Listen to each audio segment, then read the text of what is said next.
1, 2, 1, 2. Thank you very much. We'll be starting in about a minute, okay? Thank you. You can keep the music going for a second, okay?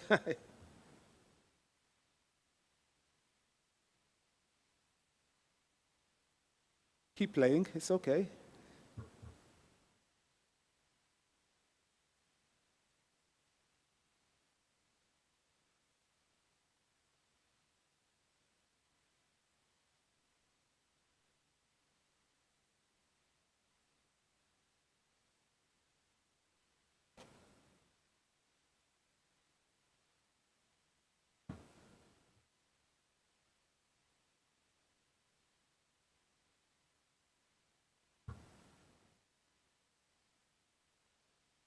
Good morning, everybody. I'm your moderator, Henry Bonsu. I've done a number of sessions during this excellent week, the World Forestry Congress. I'm delighted to see a decent number of you here this morning, and hopefully during the next 2 hours or so, we'll get more people in, because this is a special event. So are you feeling special this morning? What a terrible response. I'll try again. Are you feeling special this morning? Do you believe you are special? Are you going to be special?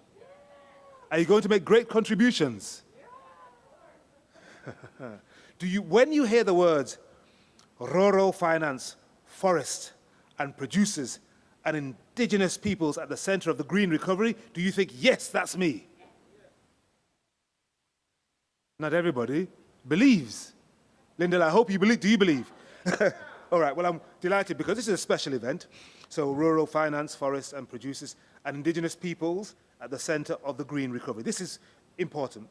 It's co-organized by a number of groups: the Dutch Ministry of Agriculture, Nature and Food Quality, the German Federal Ministry for Economic Cooperation and Development, BMZ, CEDA, which is Swedish, of course, Development Cooperation Agency, and the Forest and Farm Facility, a partnership between FAO, IIED, IUCN, and AgriCord. Let's do a bit of background about food systems. We had a food systems summit held by the UN in September last year. It's supposed to transform things. We want to shift from traditional vertical value chains, especially monocultures, with harmful environmental consequences, to more eco-friendly. Everybody wants to be eco-friendly and diversified production systems. And you're going to hear this term a lot, like the basket of products approach to respond to climate change and its consequences. We want to adapt rural financing mechanisms to the producers on the ground. That's essential in order to achieve this. Leaders and stakeholders around the world are calling for a green recovery from the pandemic to, and what are those 3 words? Build back better. Am I saying this to you for the first time? Build back better. Say it. Build back better. Everybody's saying that around the world. Forest and farm producer organizations and indigenous peoples are critical actors. We agree with this now in building well-grounded, lasting solutions to climatic, economic, and social changes, including the current pandemic. Support for catalytic efforts can bring them a step closer to responding to the current crisis, contributing to a green recovery with inclusive and sustainable recovery plans. If we can do this, we want to develop smart policies that discourage market distortions and unsustainable practices. That's the key role of governments. Governments set the framework. Policies that improve access to finance can include incentives, collateral and guarantee funding to de-risk, to encourage government procurement, and lower administrative and tax barriers. So today, who are we going to hear from? Well, we'll hear from governments, the private sector, or indeed impact investor, forest and farm producer organizations, as well as donors who are funding this green recovery, to understand, and we really want to understand, what is working already and what more needs to be done. So having said that, having given you that background, let's introduce our first speaker, who's going to be online. A number of our speakers today will be online, and some live here in the room. We're going to start off with Mr. Rob Boesink, who is Senior Policy Advisor, International Forest Policy Affairs at the Dutch Ministry of Agriculture, one of the partners today, Ministry of Agriculture, Nature and Food Quality. He's been engaged in drafting the Netherlands' policy commitment to international forest conservation and restoration. So he's going to set the scene for us this morning. He's going to introduce the potential role of fish farmer producer organizations in global challenges, and he's going to share key findings on improving their access to finance in forest and farm landscapes. So let's welcome Mr. Rob Boosink, who's going to join us on the line. Let's give him a round of applause. And by the wonder of technology... Well, thank you very much. You hear me? We can hear you, Rob, but we cannot yet see you. Okay. We want to see you. You see me now? Yes. You're looking good. Okay, you're looking great. good. Well, thank you very much, Henry. And also already to answer your first question, I feel very special. I never gave a presentation at 4:30 in the morning. So that's a very special feeling. Well, I regret so much I couldn't join physically because the important things we will discuss during this event would benefit from discussing it physically with all stakeholders present in the same room. It will create that bit of extra energy to bring things with even more energy and enthusiasm forward. But I see that you are very enthusiastic, so I think we could really achieve a good result. May I have the next slide, please? Well, my involvement in this issue started a few years ago when I read the State of the World Forest, produced by FAO, as you all know. I thought it was 2016, about agriculture and forestry. And as a forester, I'm striving for sustainable forest management. And my observation was that deforestation will continue when we not interact with agriculture. And I have some observations. You see them on the screen. Well, the latest figures are that the annual loss of forest is 10 million hectares per year. Another figure is by 2050, there will be 2 billion more people on our planet than there are today. And the total global food demand is expected to increase by 35 to 56% between 2010 and 2050. And today's agriculture cannot meet that need. And almost 90% of deforestation is caused by conversion of forest into agriculture land. Well, that are not so very promising figures. Maybe I have the next slide, please. Well, when we look at the global land use for food production, then what we see is that about 50% of habitable land is used for agriculture and 37% for forest. So increasing food production in the traditional way seems only possible by expanding agriculture land at the cost of forest. And protecting biodiversity, to stop deforestation and to avoid climate change, how to achieve green recovery, how to prevent this, increasing agriculture productivity, consume less, avoid food loss and waste. Well, we are really meeting a challenge, how to manage forests sustainably amid increasing demand for food. Well, we are at the World Forestry Congress, but the solutions need to come from agriculture, or am I wrong? But we also know that more than 80% of the world's food in value terms is produced by family farms. So in my view, they should be central in finding solutions forward. And is it a coincidence that the UN Decade on ecosystem restoration overlaps with UN Decade on family farming? There should be definitely find some synergies between the two. May I have the next slide, please?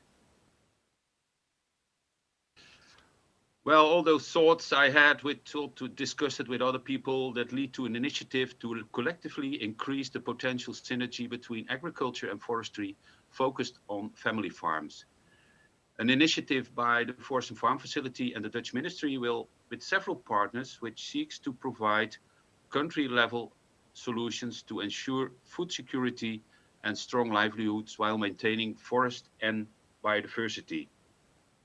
Because the dilemma should not lead between forestry and agriculture, should not lead to blaming agriculture, let's find a solution, synergies.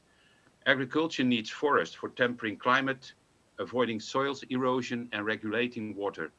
And of course, we need sustainable food production that will not be at the cost of forest. Well, and we also need to work, therefore, to strengthening links between forest and farm producer organizations, the FFPOs, and small and medium enterprises, ministries, NGOs, civil society organizations, and financial service providers. So we started some pilot work with several partners in Ghana, Kenya, and Zambia to develop portfolios of bankable business plans around baskets of products that support food security and sustainable forest management. Because what we need to achieve, what we like to achieve, needs some investments. Well, we came quite far, but at the very end, we used the expertise of Lady Agri, which is an impact investment hub, a network of international and African professionals supporting women agri-entrepreneurs in Africa and small island developing states. And they supported FPO members in developing the business cases whilst building the capacity and strengthening the financial literacy of the business case owners. And that leads to some key findings. The next slide, please. Well, the key findings are the ability of banks need to be strengthened, how to deal with FFPOs, how to deal with risk in the agroforestry and agriculture sector. There should be communication between banks and FFPOs. Well, here at this Congress, I don't know how many participants are from banks, but maybe that illustrates already how important it is. FFPO's financial literacy needs to improve in order to interact with financial organizations. And that regards especially regarding risk assessment and management. There are important steps to be made on both sides. This would increase the appetite of banks and impact investors to invest in FFPO's activities. A more concrete example, because we like to set some concrete steps, is identify a mechanism to support FFPOs with their first loan in order to create their own bankable history, a track record in a financial institution, which would lower enormously that first stone for both sides. And finally, and that's my last thing I like to say, and we discussed it already, and actually we came to the conclusion that it is needed to create a subnational hub platform composed of banks, FFPOs, entrepreneurs, and knowledge agencies would enhance cross-actor learning and the identification of lessons learned with a view to promote, to improve mutual understanding and cooperation. This will bring parties closer together and serve all actors involved. Thank you very much for your attention, and I'm really looking forward to the contributions of the other panelists and speakers. Thank you very much. Thank you very much indeed, Rob. You got us off to a really, really encouraging start. Good to hear what the Dutch Ministry of Agriculture, Nature and Food Quality has been doing, and it was interesting to hear your conclusions there. Let's see if we can build on that by hearing what the German federal government has been doing. We have Tony Baumann, who is a senior policy officer at the BMZ, that's the Ministry for Economic Cooperation and Development, the Federal Republic of Germany.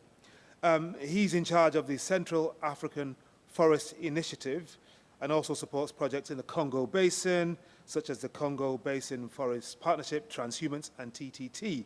And we want to get your perspective, Tony, on BMZ's support for a green recovery. And if you want to reflect or respond to anything that Rob said, because it was an interesting initial presentation, please feel free to do so. But I'm going to zone in on a particular question for you. What is the BMZ's view on green recovery as part of achieving the sustainable development goals? And what are the main constraints? Because we've heard about problems of that first loan and de-risking. What are the main constraints in achieving these goals and how to tackle them? Basically, I want to know, how can BMZ contribute? Tony. Thank you, Henry. Oh, sorry. Thank you, Henry. And you're a very good moderator, I must say. Thank you. Very lively and engaging. I want to give you life and force and fire. Yes, thanks so much. So thanks, and also thanks for the first presentation. I must say I've taken a lot away with me. It was good to see those graphs to put it into perspective. How much does agricultural land take away from our overall land mass, and how little actually settlements are percentage-wise of the global land mass. I was not aware of that, so thanks for that. So Henry, dear co-panelists, ladies and gentlemen, thank you for inviting me to the panel of this special event, as Henry has pointed out. And congratulations for bringing this year's theme, Building a Green, Healthy and Resilient Future, on the agenda of the World Forestry Congress. And thank you so much also for South Korea for hosting this event and for inviting all of us. You have a very interesting, very special country. It is an excellent platform, this World Forestry Congress, to focus on the current challenges of mankind, like degradation and exploitation of ecosystems worldwide, combined with political crises, natural hazards, and health pandemics. For more than 2 years, COVID-19 is severely impacting on people's lives worldwide, and most likely also on all of your lives, as it has on mine. As a response, recovery funds were mobilized to integrate climate and biodiversity concerns in COVID-19 response measures. The result is the concept of a green recovery. This recovery process needs to stimulate a transformation of both the economy and society that focuses on sustainability and climate protection. It is a socially just and low-emission approach that is guided by the 2030 Agenda, the Sustainable Development Goals, and the Paris Agreement on Climate Change. But it also serves the UN Decade on Ecosystem Restoration, the post-2020 Global Biodiversity Framework, and the strategies for post-COVID-19 recovery. In this context, the coronavirus crisis and the climate crisis are offering a dual opportunity for economic reconstruction while setting the course for climate neutral and climate resilient economies by the green recovery. Sadly, and this is a more personal observation, it seems to me that most governments in the world, most people in the world, do not want to seize the opportunities that COVID has provided us with, but rather just want to go back to the things they were before the crisis. Leaders and stakeholders around the world are calling for a green recovery from the pandemic that builds back better. In this regard, governments play a key role by developing smart policies, discouraging market distortions and unsustainable practices. The German Federal Ministry for Economic Cooperation and Development, BMZ, supports the green recovery with a multiple approach in the frame of its guiding principles. First, by combating the COVID-19 pandemic and presenting future ones, green recovery and preventing future pandemics, green recovery helps to treat the problem at its roots. Second, by reducing hunger and poverty in the sense of leaving no one behind, the guiding principle of the 2030 Agenda, this is more topical than ever, as natural hazards at the Horn of Africa or the war against Ukraine will trigger lack of stable food in many countries. Henry has pointed out that I am working in the Central Africa region, and the war in Ukraine has and is leaving its marks in terms of food security. Third, by just transition. The transformation towards ecologically sustainable, climate-neutral living and economic activity is the most important global task in the 21st century. But the transformation to climate neutrality must be linked to social compensation everywhere in the world. And fourth, by feminist development cooperation. My federal minister, Svenja Schulze, has proclaimed a policy that makes a central contribution to justice and crisis prevention by specifically promoting women, which guarantees that there is less hunger, less poverty, and more stability. Addressing the global challenges requires strong political will, good governance, and a joint show of strength by all stakeholders, public and private. As Rob has pointed out, one way would be of defunding risks, and I think it is a very important way for governments, due to the lack of good funding, to to acquire more private funding. A lot of private investors that I talk to are always afraid to invest in risky environments. So I think it is the role of the governments to de-risk those funding to attract private investors, because countries in the world, they do not want development aid. What they want is investments.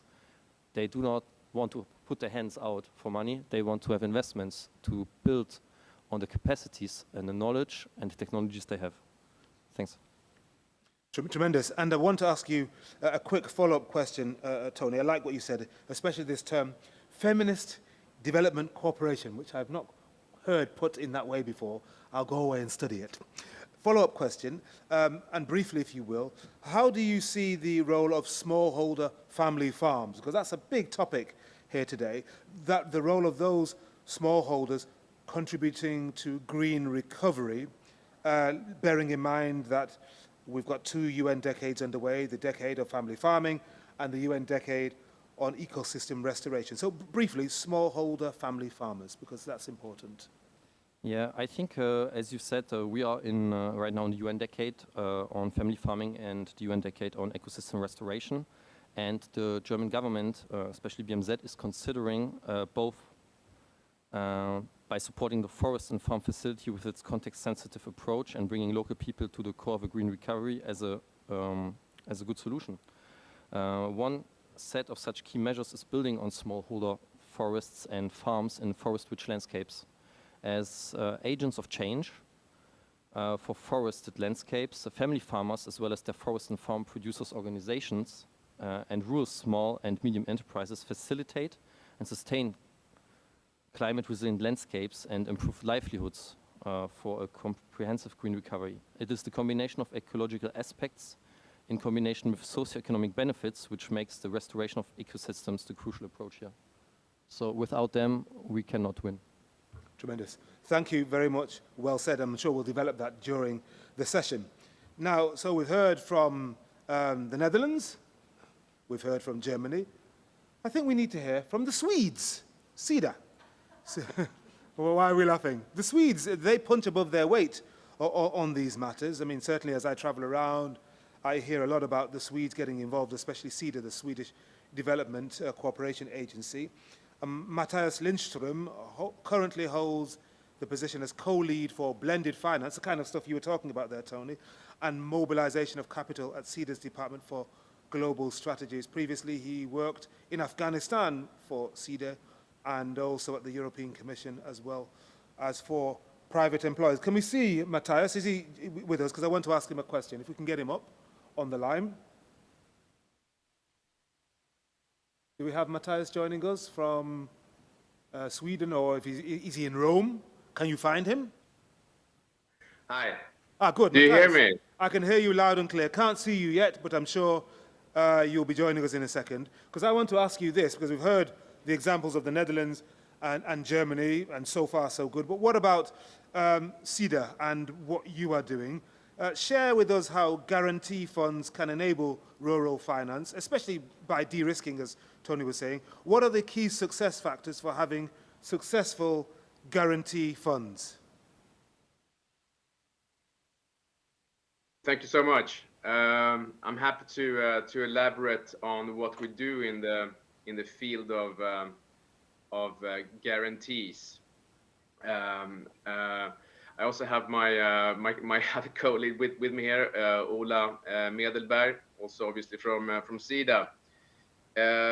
So thank you. I mean, traditionally, SIDA works a lot with grant funding to civil society organizations, UN bodies, etc. But we also work with blended finance and mobilization of capital. We don't necessarily believe that one thing is better than the other, but that they're very much complementing each other. So what's the sort of idea with the guarantees and other sorts of instruments? I mean, as previous speakers have indicated, it's a lot about de-risking. It's about mobilizing local banks to serve underserved segments like the agriculture and forestry sectors. We want international investors to come in, institutional as well as, I mean, and or commercial. And then, of course, everybody in this room probably knows about, I mean, the sort of challenges. Why doesn't this happen already? Why don't the local banks move into the rural finance? Why do not big equity and debt funds move into the broader sort of SDG social sustainability field? I mean, to the extent that we want to see. And I think some issues have been pointed out already. I mean, it's about actual and perceived risks, high transaction costs, the governance and financial literacy issues. It's a whole set of stuff. So how do we move?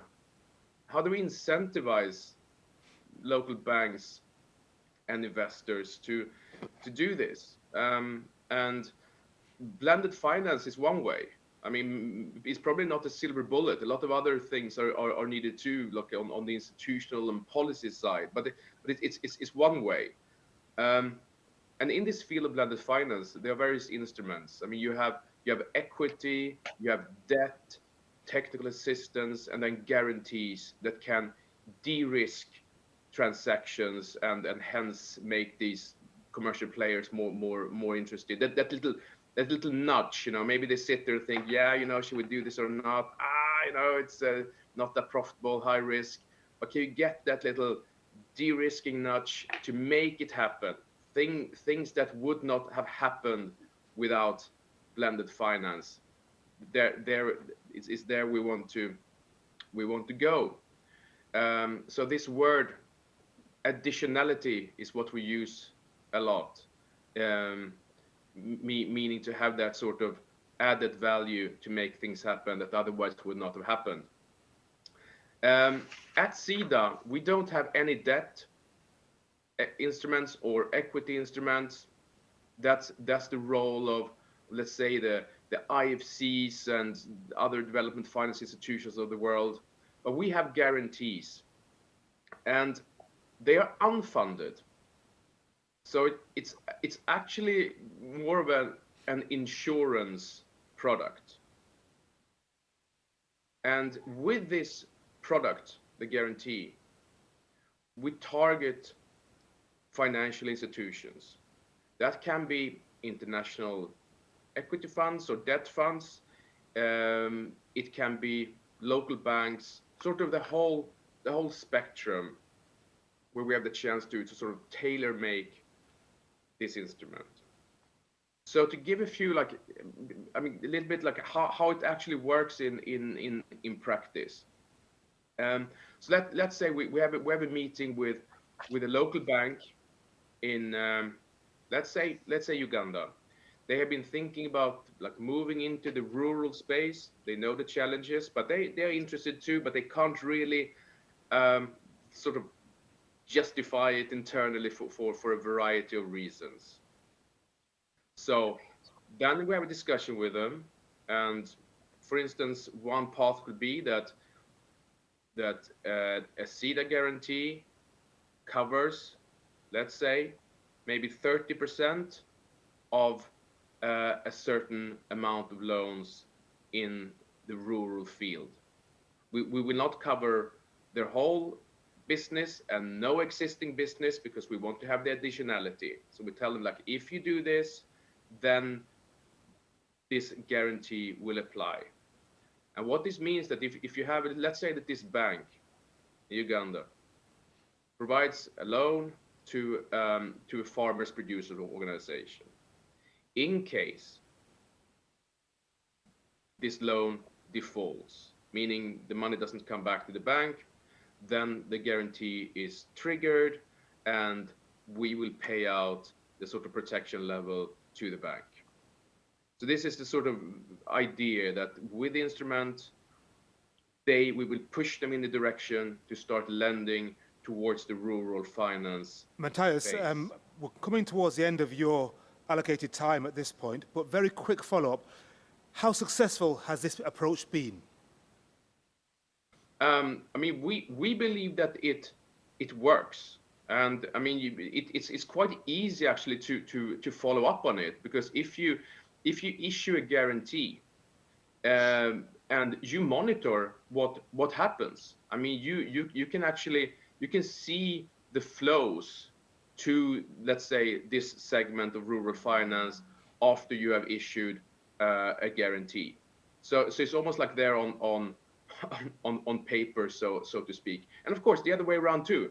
If you issue a guarantee, but you don't see any more on lending to this segment, then it doesn't work. And then you can ask yourself, okay, what's the problem really? Maybe it's not about, what can it be? Is it about informality? Are the transaction risks still too high? You know, a little bit of a diagnostic on that.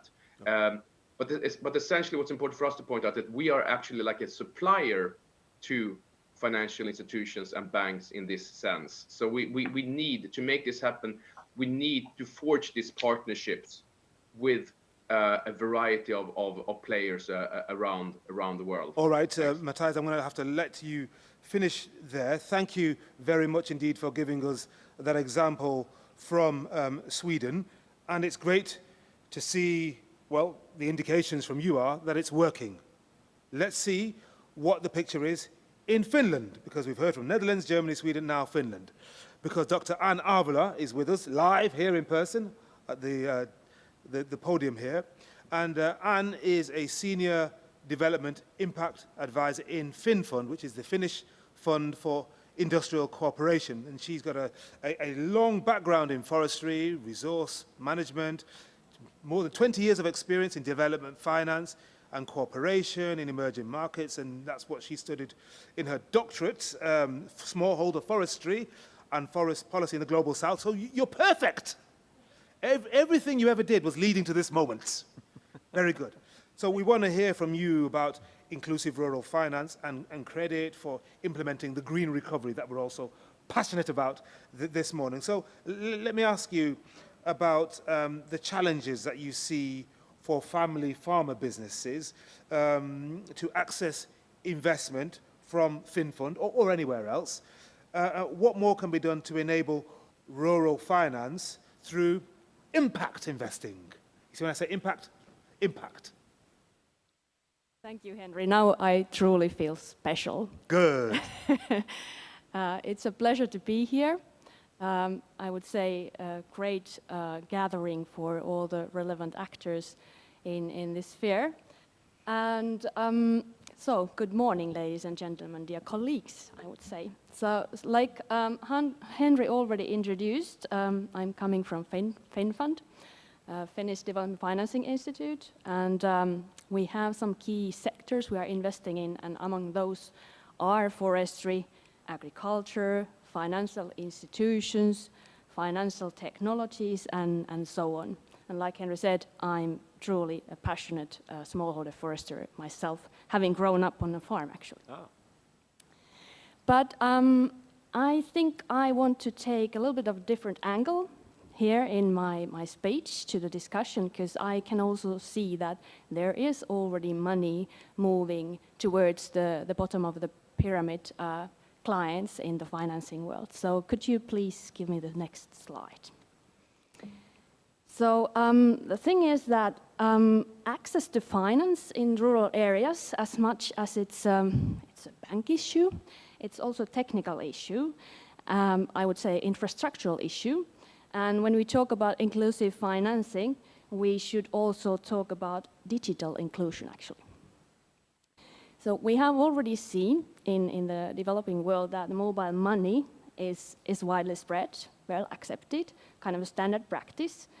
And similarly, I think the fintech, financial technology solutions, they are following up. They are growing and expanding rapidly. So here in this session, we are discussing this as a positive opportunity, although we have to keep in mind that not all the operators in the financial technology business are actually acting responsibly, and that needs to be kept in mind when we are searching for partners and services and investees also in FinFund. But back to positives. So I would say that smart, responsible financial technology solutions have a potential to provide access to financing to those who have been previously excluded. And those solutions, they can create a credit history and profile also for those bottom of the pyramid clients and lenders and, let's say, rural, micro, small and medium-sized enterprises as well. And also micro-lending organizations are actually increasingly starting to utilize these technologies to expand their coverage and even increase the services they can provide for their clients. So those platforms, they only not serve for lending money or actually savings, but they can also deliver other kind of information for the clients. So next slide, please. So then I need to discuss about the but in this story, I would say, fintech story. So it's clear that the technologies are serving a rapidly growing number of clients in emerging markets and helping them to invest in their businesses and also cope with the emergencies of their daily lives. And that is clearly demonstrated in our projects as well, what we have been financing in FinFund. But the but here is that those services can only reach people who have access, first of all, to mobile network, and secondly, also preferably to a broadband network. And in addition to that, of course, a person needs to afford to buy and keep a phone, and also pay for the mobile operator for the service they are using. And in this slide, you can see some facts from a recent GSMA study, which demonstrate that even though in this world already 94%, which is to me quite a good number, of population actually is covered by mobile broadband. Still 3.4 billion are actually not using it, even though there would be coverage. And like the slide demonstrates, these issues are more severe in Africa, and especially in rural Africa, and especially among rural African women, because in general, it's less likely that a woman owns a mobile phone, and even less likely that a rural, poor woman in Africa would own a mobile phone and have access to mobile broadband. So that needs to be kept in mind, that who has access to this type of financing.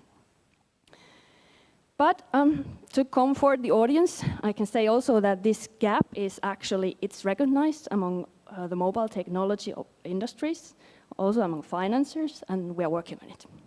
So let's see that advancements will be quick.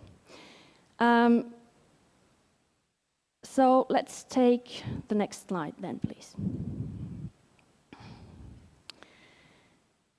So if we trust that the technologies are available to bring financing also available to farmers, rural farmers and enterprises, then we need to reflect that to the experiences I have from the smallholder context and the smallholder tree growers. Because I think this is already access to this type of small loans, for example, through technology companies, is actually a big step ahead.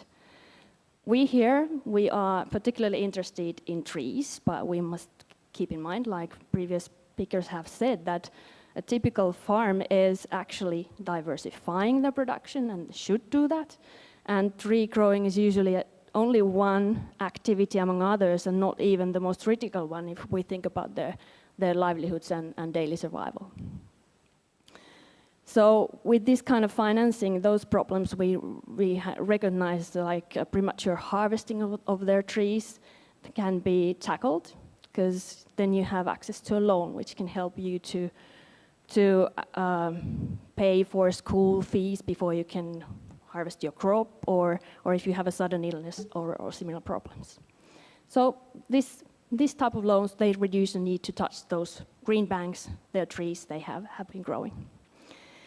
But then in addition, and this is where I see farmer organizations' role being critical is that farmers also need knowledge if they want to invest that type of loans and money into productive activities. And here I refer especially to climate smart farming practices, for example, both in traditional agriculture and tree farming. And then, in addition to that, they need access to those inputs that are required, because often still what you can have in a local market in rural areas is that which supports the traditional, the 1960s Green Revolution type of farming activities. And then, just to catch my thought. Well, it's good that you paused just now, Anne, because you're not giving me more time. Kitos, I'm assuming that's finished. Oh, you're cutting me off? Because I think the insurance side is also important. That has been also mentioned. But it's not only for those financial institutions, it's also for the farmers, I would say, a critical thing. And those are not yet accessible. And farmer organizations, I think, are in a crucial role to make them even, well, I would say feasible, affordable, reachable for smallholders, to make them investable for any financial institution. Very good. Thank you very much, Anne. I'm going to have to bring you to a close there, but you are going to come back a little bit later on when we've heard from some of our other speakers. So, Anne Arvola, thank you very much for your contribution. Great. Okay, now let's go to Kenya. You talked about the digital divide there, Anne. Let's go to a country which is considered to be a middle-income country these days. I'm talking about Kenya, a country I know reasonably well. Now, our speaker was going to be Julius Kamau, who is a senior member of the Kenya Forest Service. He's actually at the head of it, and he's been spearheading great transformation in that particular sector. He's not able to join us, but Clement Ngarieng is Deputy Chief Conservator of Forests, that's his title, and he's going to join us in place of Julius. Let's see if we can get through to Clement, because I'm going to ask him a couple of questions, and let's see what his perspective is on what we've heard so far, and also he can tell us about, there we go, fantastic, we can just about see you. Thank you very much indeed, Clement. So you've probably heard what's been said thus far. We've heard from donors, impact investors, mechanisms for rural finance, plugging the gaps, and the Kenya Forest Service has done a lot in linking basket of products in landscapes with diverse and inclusive finance. It's a very, very important thing for you, investing in forestry sector and partnering with FFPOs. So tell us how the diversification or the basket of products approach is enabling inclusive and diverse finance to forest and farm producers. Over to you, Clement. Thank you so much, session moderator Henry, doing very well from Korea. Fellow keynote speakers and delegates, all of you.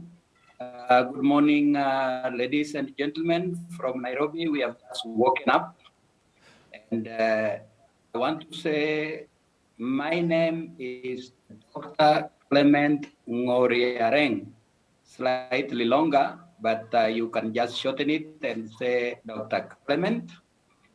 And I am representing Julius Kamau, the Chief Conservator of Kenya Forest Service, who was not able to join us because of some other commitments. I want to take this opportunity to register our gratitude to the event organizers for granting Kenya this opportunity to present its experience in rural financing for green economy efforts. Chair and fellow participants, Kenya is endowed with a wide range of forest ecosystems, from montane forests, savanna woodlands, dryland forests, and coastal forests. Currently, the tree cover of the country stands at 12.13%, while the forest cover is at 8.83%. Now, the forest cover is still below the internationally accepted minimum of 10%. So as a country, we are required to do a lot more so that we can even move up 15% tree cover and 10% forest cover even in the next strategic level. Let me say, moderator, that Kenya Forest Service is the state agency under the Ministry of Forestry and whose mandate is to conserve, manage, and protect gazetted public resources in line with the Forest Conservation and Management Act 2016. Also provide technical support to the county governments to manage the forest resources within their jurisdiction. This legal framework, moderator, provides for the service to work with partners and stakeholders in achieving and maintaining this 10% recover. This is premised on the fact that the service cannot manage this requirement alone. Now, the government recognizes the role, contribution of smallholder tree farmers in the forest sector. And currently, smallholder farmers contribute about 40% of the country's timber demand. And forestry has potential to produce quality timber products, increase farm incomes, and support community development through employment and other environmental benefits. The ministry and the Kenya Forest Service, in collaboration with FAO, of the United Nations, the Farm Forestry Smallholder Producer Association of Kenya, and we effect have been implementing forest and farm facility program in Kenya since 2014. And the goal of the forest and farm facility is to support forest and farm producers and their organizations to enable climate resilient landscapes and improve the livelihoods. These producers are key players in reducing poverty, significant contributors to achieving the Sustainable Development Goals, and nationally determined contributions to fight climate change as part of the Paris Agreement. The strength in numbers of the FPOs is particularly important as they play a central role in the development pathway for the groups out of poverty. And in spite of growing understanding of the importance of forest and farm producers and their organizations, a low proportion of funds from major sustainable development and initiatives on climate change, food security and nutrition are channeled directly to the groups.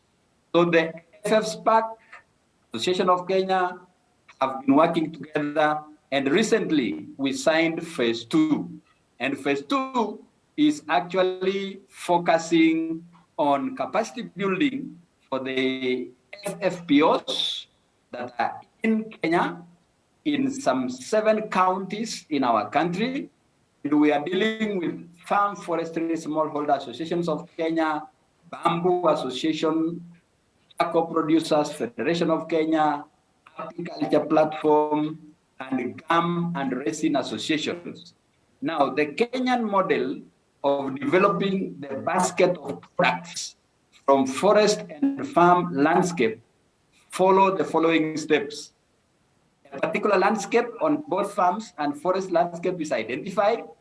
The community is mobilized and conducted to rally producers through their groups around a particular forest or farm product. The groups are encouraged to form a producer association or cooperative. The producers are then registered with the relevant government authorities, and the FFF team then makes a call for proposals. The small producer groups apply for the small grants program, and a committee which comprises of stakeholders then vet them and be able to link them with the financial service producers. And we look at logistical structures, technical soundness, feasibility, competence, and quite a number of other items. So the producer organizations have been supported by FF team to build their capacity in the following areas: bankable business plans, financial grant management, leadership skills, collaboration and networking, gender inclusivity, and mainstreaming project implementation, risk management, and market development. And I want to report that the farm and farm forest organization in all the counties have successfully been linked financial services within the respective counties, and FFPOs are currently selling farm produce within and even out of Kenya. That's great news. Great news, Clement. Delighted to hear that. Thank you very much indeed. Finally, the reports from Nairobi and from those 7 counties and across Kenya are very positive indeed. I'm going to, excuse me, I'm going to have to stop you there now. You gave us some very good information. There was a difficulty on the line. Not everybody will have heard everything that you said, but I think we got the gist that you really are working very, very hard on the basket of products approach. And from what you're telling us, it is positive, it's working. Communities are being mobilized across several disciplines. They're tendering ideas and they're being supported by the government agencies. So thank you very much indeed for now. Clement Ngorereng, Deputy Chief Conservator of Forests for the Kenya Service there. We're now going to hear some country-specific cases from Asia, Africa, and Latin America. I'm going to, before we hear from them, Tony and Anne, I can now invite you to resume your seats, because we're going to have eyes forward onto the screens so we can hear from our colleagues, 2 of which are going to be joining us live, 1 recorded. But they're all going to be on screen, okay?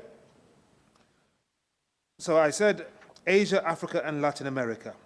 Country-specific cases. And first of all, we have, I'll give them a round of applause as they come off the stage. Thank you very much. Ms. Bharati Pathak, who is chairperson of the Federation of Community Forestry Users Nepal, FECOFUN. She is the focal point for FECOFUN's Gender Policy and Advocacy Program. She got a lot of support. She's been Treasurer and General Secretary of FECOFUN for a decade previously.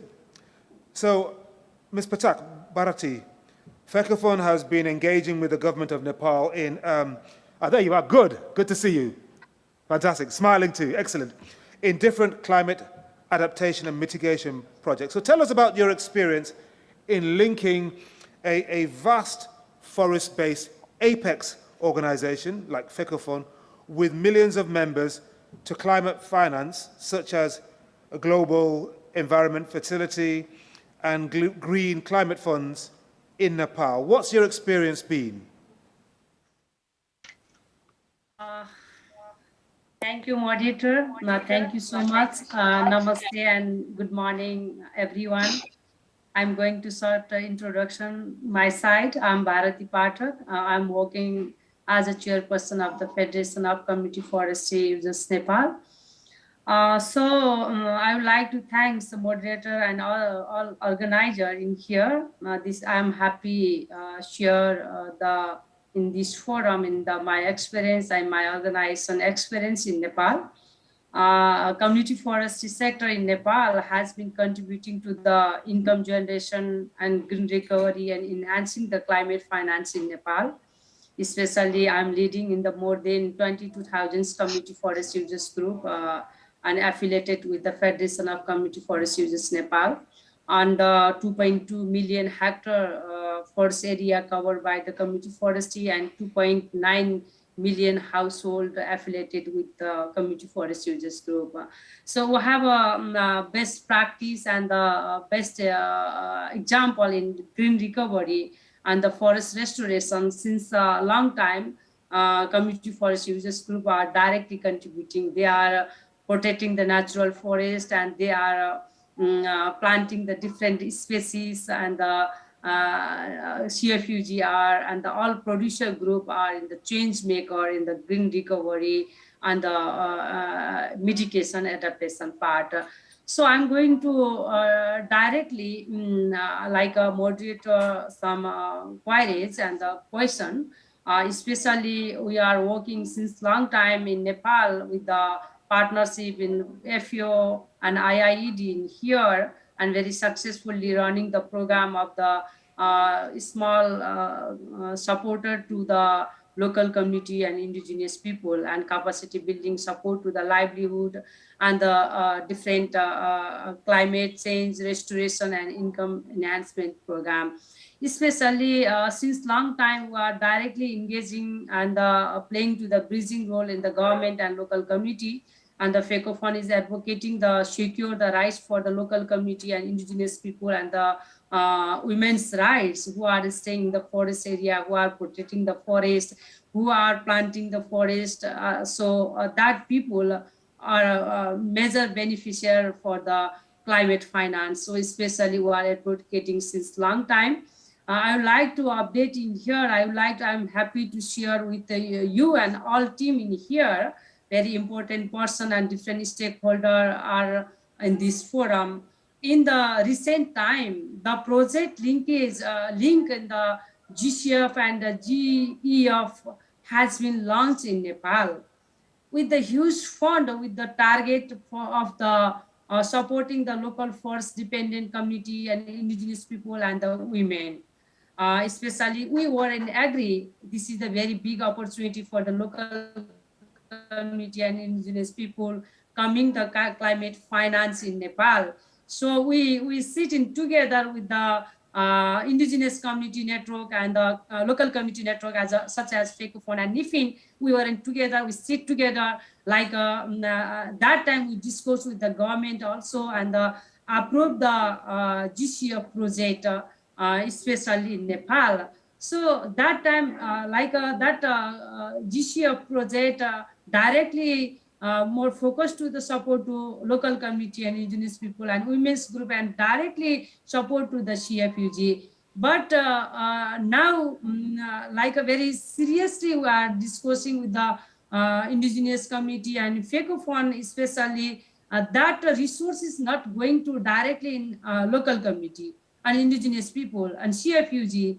Like a very big example in Nepal, increasing the forest area before is the before the 4-5 years in the 44% forest area and contributing to the community forest users group, and similarly day by day increasing the forest area. Now is the 45% forest area increasing and contributing to the community forest users group and women's group and indigenous group who are staying in the forest area. But climate name of the climate finance, big like a fund, huge fund comes to the Nepal, approve the proposal. After that, no consultation with the local community and indigenous people and the civil society organization. So that is the very serious issues we are facing in here. You know, the like a COVID pandemic time and the earthquake time, directly contributing and supporting to the government and the like a very critical time supporting to the community forest users group.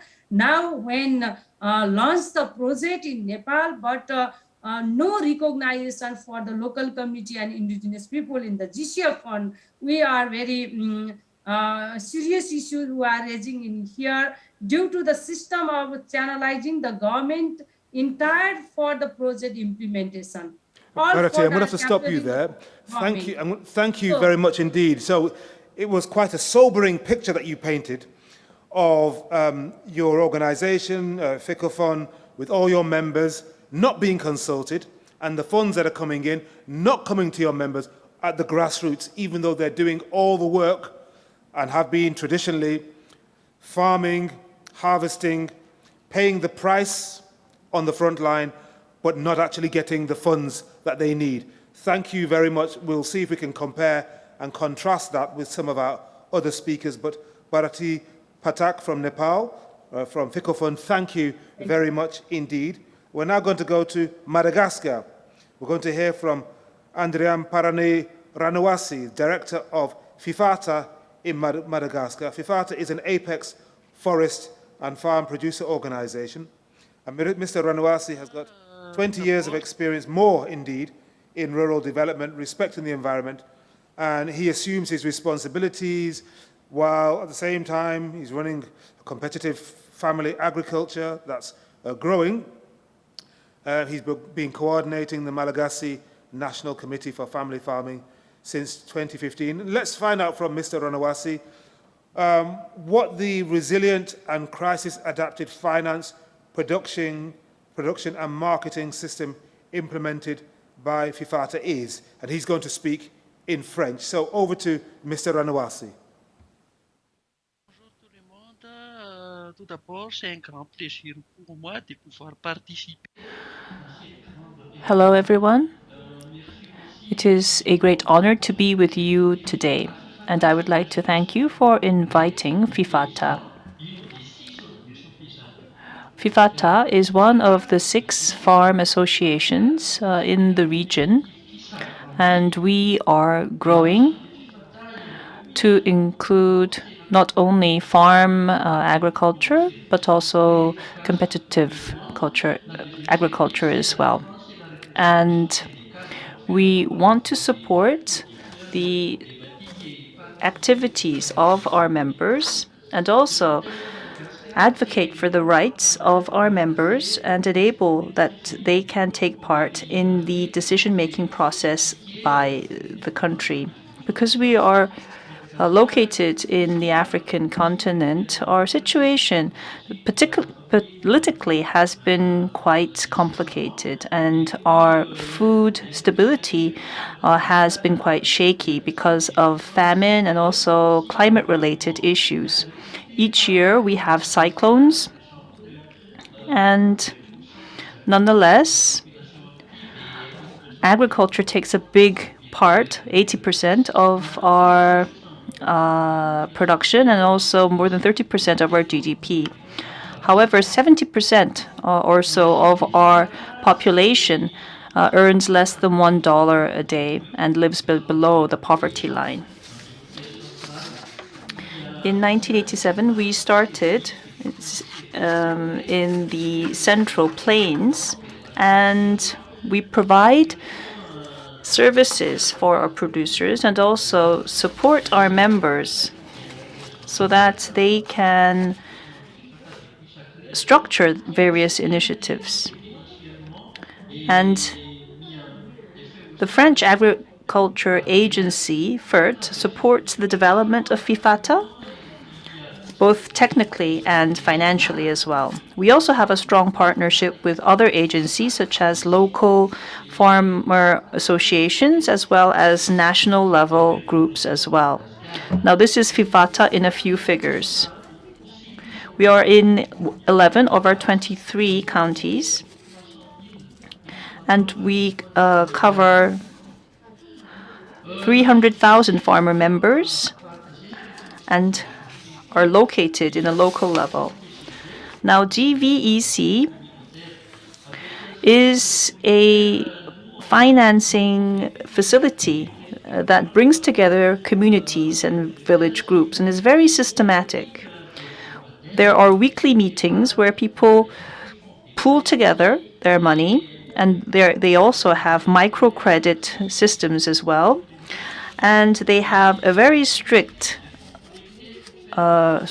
rules and principles that everyone adheres to, and the funds are used for social issues and also for the community. For instance, if someone falls ill or if there is a community need.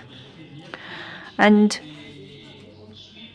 it's very important to note that everyone needs to adhere to the rules laid out by this GVEC, and they are used independently and also used as investments in certain agricultural sectors.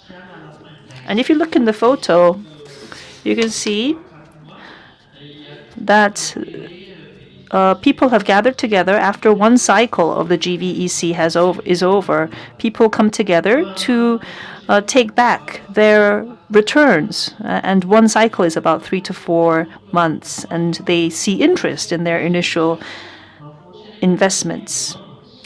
There is also education that takes place regarding sales and marketing, and this community will go together to the community farms where they will be able to learn how to engage in sales and transactions. There are also joint sales activities as well. Harvesters can go to the market and sell their own produce, but they often bring together their products to sell together, which is quite common. And so what we do is we play the middleman by linking the producer and the end seller, the end consumer. And also we provide our farmers and members with environment-friendly, resilient education so that they can become more literate with regards to climate issues as well. For instance, we provided them with training on agroforestry and also provide them with information with regarding various agricultural techniques as well, such as comfreys or tanasias, so that they can enhance their produce. And here you can see how various organic market gardening is taking place with various compost as well. Here you see women in the community taking part in preparing the nurseries. So this was just a short overview of FIFATA, and I would like to entertain your questions in the later session if time is allowed. So I'd like to say thank you as I close my speech. Thank you. Thank you very much, Mr. Ranuwasi. Really good to hear from you and to hear about how the GVEC works, hopefully how it's spreading wealth and development in those 11 out of 20 counties. Now let's move to Ecuador, because Marco Grefa is going to speak to us. A bit of background to him. He was born in the Quichua San Martin community of the San Pablo parish of the Archidona Canton, Napo province of the Ecuadorian Amazon. So deep, deep inside. He represents the Asociación WINYAC. He's going to give his intervention in Spanish on the lessons learned from the experience of the WINYAC People's Investment Fund and its potential to contribute to green recovery. Senor Marco Grefa, are you with us? Let's hear what you have to say about the experiences of the WINYAC People's Investment Fund.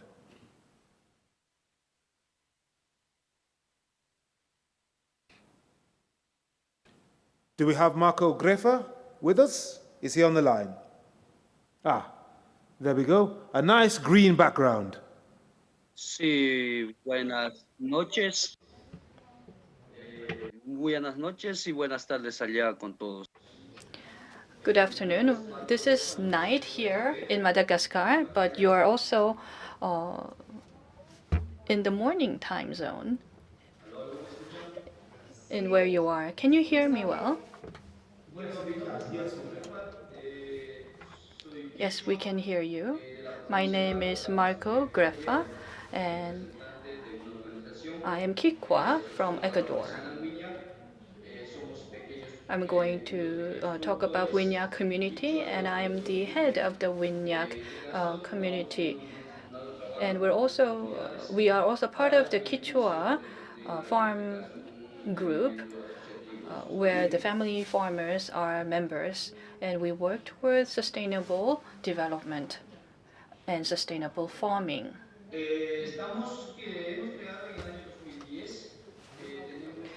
Our group was established in 2010, and we have 260 members, and 66% of our members are women, and 25% are youth who are younger than 25 years old, and 100% of them are Quichuans, the tribes living in Amazon. And we're benefiting from this fund, investment fund, and indirectly 5,000 people are beneficiaries to this investment fund. As you can see, we are part of the Nafaganios National Park. This is where we live. And we all live within this national park community. This is our mission.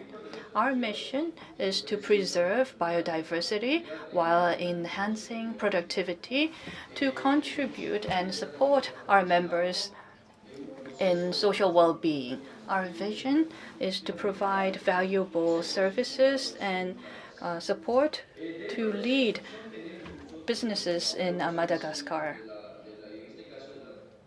And within Amazon, we work with other indigenous people, especially with indigenous people in Ecuador, are the people that we work with.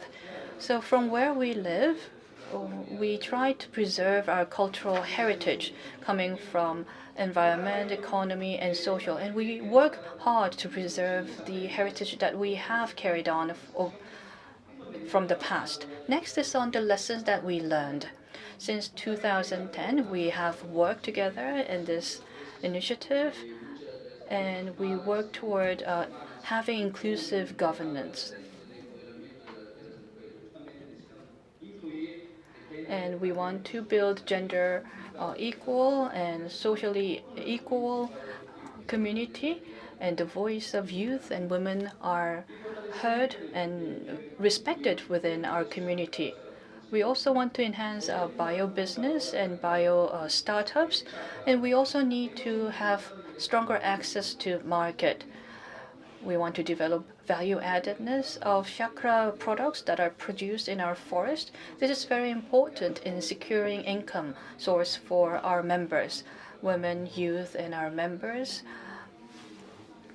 are also working toward creating new jobs within the community. In addition, there's another important point.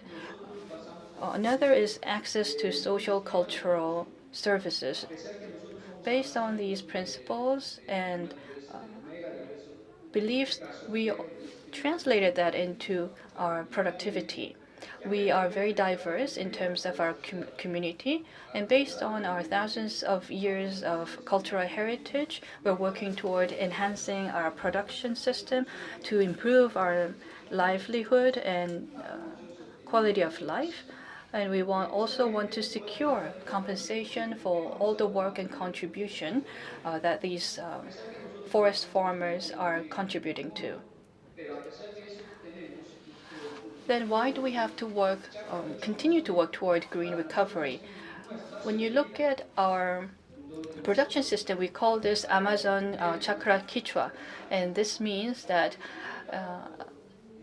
it is an environment where people, plants, and animals all live together. And like I have mentioned, our members are largely women, and under Chakra Mama and Chakra Yaya, they receive training and learning, and they produce and consume and sell the products that they make. And within that community, they also establish startups, and they have built the startup for cacaos and other plants, and banana and cassava are produced in Naco, Orea, and Pasa region. So 16 communities produce bananas and yucca. We have about 90 very special and unique species that we grew in our forest. And Chakra Mama are composed of women. It's a community composed of women, but they come from diverse background, and within the production system, they carry out various activities.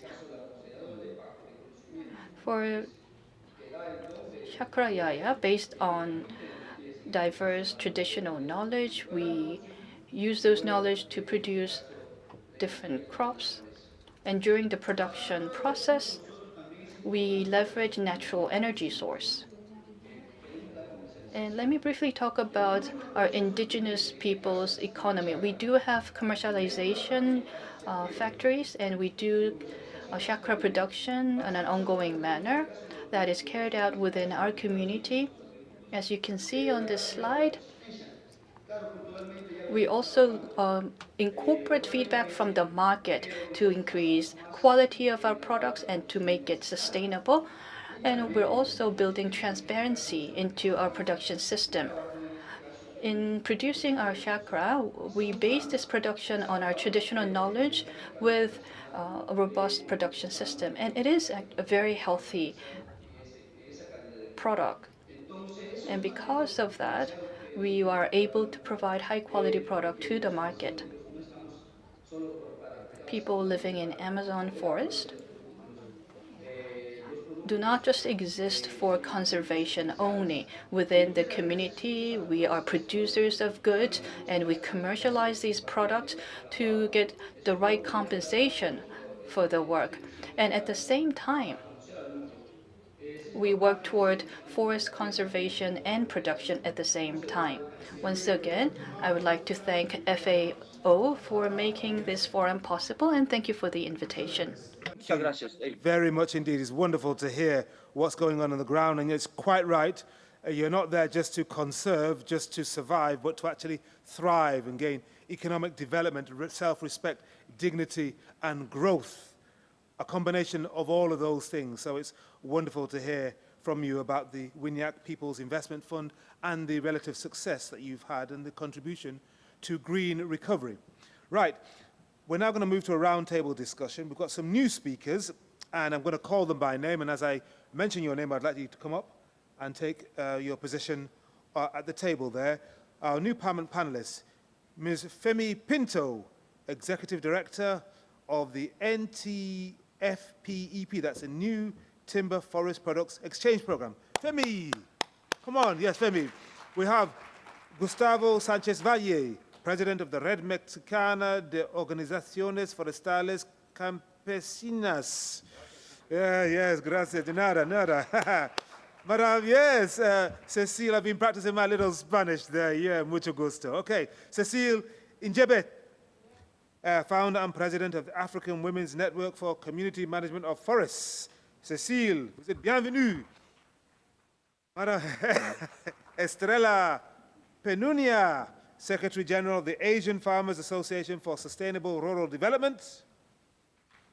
And Ms. Elizabeth Insamadala, President of the East African Farmers Federation. Please come up on stage. And then we're also going to hear, if we have time, from a couple of our in-person keynote speakers, Tony and you stay there. If we can get a microphone to you, that would be good, because sadly we can't have you up on stage because of social distancing, so we'll grab a microphone and we'll bring that to you in just a moment. Can anybody just grab the microphone there? Thank you very much, and then bring them forward to Anne. Thank you very much. And then you and Tony can share that. Thank you very much for that. Wonderful. All right, so we've got our speakers there from regional forest and farmer organizations, producer organizations. Let's start off with Esther Panunia. You're the SG of the Asian Farmers Association. I'm just wondering whether you can relate to what Bharati Pathak stated before, and what is needed to put smallholder forest and farm producers on the agenda of climate finance. Esther. Thank you, Mr. Henry Bonsu. And I understand that you have 2 questions for me now. Yes, well, I can give you a second one if you want to take them together, yes. On the first question, okay, I'm very glad to hear Bharati speak during this session. She is a colleague, a sister in our common work of promoting sustainable forest management and forest-based livelihoods in Asia. And listening to her, I identify and somehow feel the challenge she has highlighted as it resonates with ours. That there is much money, or there is money already for climate finance, but there is much work to be done still so that the producers and forest user groups on the ground feel included in the process of governance and implementation and feel the benefits of the financing that were usually accessed in their names. On their other question, what is needed to put smallholder forest and farm producer organizations on the agenda of climate finance, we would like to say 2 things here. 2 needs. First, the need to highlight how we are affected by climate change and what it means to the future of food, health, and wellness of the people around the world. Forest and farm small-scale producers, indigenous peoples, and local communities are the most vulnerable to the impact of climate change, as agriculture relies so much on the climate and the weather. Severe droughts, massive floods, strong typhoons destroy millions, even billions worth of crops, livestock, infrastructure, and sometimes even cost our lives. However, it is the effect to the family farmers of the not so dramatic changes in the weather patterns that are not so much highlighted and therefore may not be given full attention. We are referring to slow but sure unpredictability of changes of the weather patterns. In our farm, for example, we have 1,000 hills of eggplants that are barely trying to survive right now because of the unexpected length and warmth of unexpected higher temperatures. The second, and we think is more important, is to highlight and showcase the centrality of the work and contributions of women and men and young family farmers in forested landscapes, indigenous peoples, and local communities in the work of making the people and the planet healthy, in the work to promote sustainable and empowering food systems, and in the work of achieving the SDGs. Here in the World Forestry Congress, so many experiences have been shared about the good results of individuals, their groups, and communities on sustainable forest land management, agroforestry, agroecology, integrated biodiverse, climate-resilient organic farming, reforestation, defending our rights to customary tenure and forest lands, fair trade, processing done by women, men, and young farmers. We need to capture these lessons learned, the facilitating factors that help these individuals, these groups, and these organizations that were able to produce these results. And we need to change the mindset that family farmers, indigenous peoples, and local communities are merely victims, nor they are just not only recipients, but through their organizations are solution providers and are agents of change. But coming back to Bharati's question, can I have some more? 1 minute? You've got about a minute left, yes. Yes. What is needed for us to apply directly for climate finance? No? First, we want to know where the available funds are, what are the criteria for applying, if we can be accredited, as most of the times we are not accredited. We also need help in putting a very good proposal that speaks the language of many donors. But fourth, and more importantly, we acknowledge that sustainable climate actions need approaches that put all key stakeholders on the table. So in these multi-stakeholder approaches, we will need partners who understand and make true what equal partnership mean, that we, through our representatives, are there, represented from the very start of the design and formulation and budgeting, like what Bharati experienced, but we are also there in the implementation. We should also be there in monitoring, in evaluation of these activities, because we can do a lot. We can act as organizers, mobilizers, to raise social awareness to our constituents.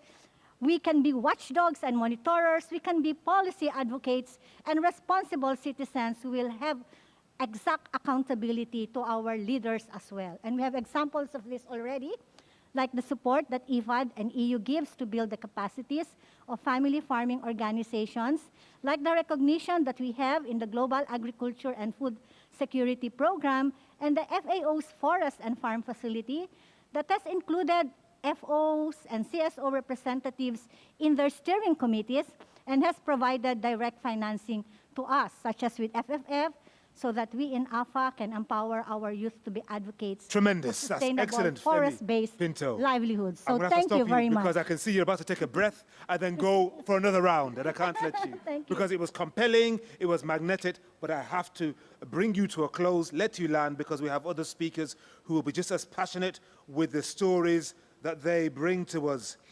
Not least, Cecile Njebet, who is the founder and president of the African Women's Network for Community Management of Forests. Cecilia, from Cameroon, you were telling me.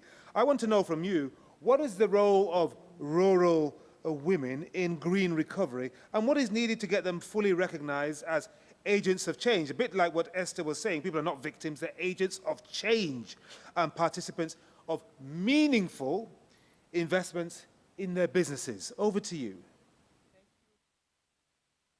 And thanks for the opportunity. The role of rural women, I want to get back to the state of world forest that was shared early this week, where they said that there are three interrelated forest pathways that could contribute to green recovery and transition to sustainable economies.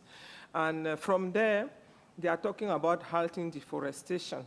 And women are contributing very highly to very significantly to halting deforestation through the activities they are doing. Forest and landscape restoration and agroforestry, women are also doing that. We have evidence of 60% of women here and there involved in the restoration of mangroves in some countries, in agroforestry activities in other countries. And we also talk about increasing sustainable forest use. That's where the fight of women is also lying on how to make sure sustainable management of forest, sustainable use of the land for agriculture is being guaranteed. So I think women are not only passive, active, but they have really active actors in this area. We don't forget that 35% of food production worldwide are under the hand of rural women, and it's also important to recall that through their agroforestry activities, they contribute to the recovery of the environment. And through the community-based forestry enterprises, we have also cases where they have improved their income, usually up to 25%. What is needed? I was very interested with our first speakers. I remember that Matthias, Tony, and Anne, they were explaining how they are encouraging or they are promoting access to funding to those. Anne says those who are usually excluded, and rural women are part of those who are usually excluded, because we think that what is needed to them is really getting funded for their activities, to improve their activities, to try to upscale the successes that have been already produced here and there. And I think it was Matthias who was talking about guarantees. Usually they don't access credit because they don't have the guarantees that are needed, that are requested from the financial structure. They don't meet the conditions that are needed to those. So I think we have to stress on specific mechanism that could ease the access to funding to those type of actors called rural women. This is the call. We are talking about rural finance, and we think rural finance should be directed to those rural women who are struggling every day to contribute to sustainable management of forests, to contribute to food security, to contribute to addressing climate change, and to contribute to poverty alleviation. This is the key for them.